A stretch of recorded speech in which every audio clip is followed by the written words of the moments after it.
నీకు కూడా ఒక సమయం వస్తుంది, నిన్ను కూడా దేవుడు తల ఎత్తే టైం ఇస్తాడు. ప్రతి మనిషికి జీవితంలో కొన్ని మలుపులు ఉంటాయి. నీ లైఫ్లో దేవుడు ఆ మలుపు తీసుకున్న దాకా ఓపికతో దీన మనసు కలిగి ఎదురు చూడు. ఆ మాట పేతురే చెప్పాడు అక్కడ. తమ్ముడా, ఉంటది నీకు కూడా కృప. తమ్ముడా, నీకు కూడా ఉంటుంది నువ్వు హెచ్చింపబడే ఘట్టం ఒకటి.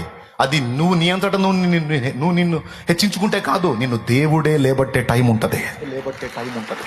ఆ మాట రాశాడు పేతురు పత్రికలో. ఏ పత్రికలో? పేతురు గారి పత్రికలో రాశాడు. పేతురు రాసినటువంటి మొదటి పత్రిక 5వ అధ్యాయం 6వ వచనం చదువు. దేవుడు తగిన సమయమందు మిమ్మల్ని హెచ్చించు. తగిన సమయం తమ్ముడా, దైవజనుడా, విశ్వాసి, పరిచారకుడా, పరిచారకురాలా, ఈరోజు అవమానాల్లో, అభ్యంతరాల్లో, ఇబ్బందుల్లో, కఠినమైన కష్టాల్లో, కన్నీళ్లలో, ఒక రోజు గడవని స్థితిలో, నలుగురి చేత నవ్వుల పాలవుతున్న పరిస్థితులలో, ఓ చెల్లి, ఓ తమ్ముడా, ఓ అన్న, ఓ అక్క, ఓ బాబాయ్, ఓ పిన్నమ్మ అందరికి చెప్తున్నాను నేను. నువ్వు ఏ కండిషన్ లో ఉన్నావు, ఎలాంటి పరిస్థితుల్లో, ఎలాంటి చేదైన అనుభవాల్లో ఉన్నావు, గుర్తుపెట్టుకో, నా దేవుడు అన్యాయస్తుడు కాదు. ఈ భూమి మీద ఉన్నప్పుడే, నువ్వు సజీవంగా ఉన్నప్పుడే నీకంటూ కొన్ని మలుపులు దేవుడు డిజైన్ చేసి పెట్టాడు. ఆ మలుపుల్లోకి నీ లైఫ్ ప్రవేశించిన దాకా నీకు ఈ అనుభవాలు ఉంటాయి.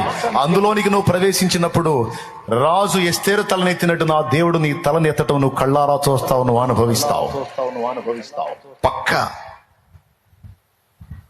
అప్పటిదాకా సంయమనం పాటించాలి. అక్కడ అదే మాట చెప్పాడు. తగిన సమయమందు దేవుడు మిమ్మల్ని హెచ్చించినట్లు ఆయన బలీయమైన చేతికింత దీన మనస్కులై ఉండండి. దేవుడు అహంకారులను ఎదిరించి దీనులకు కృప చూపుతాడు.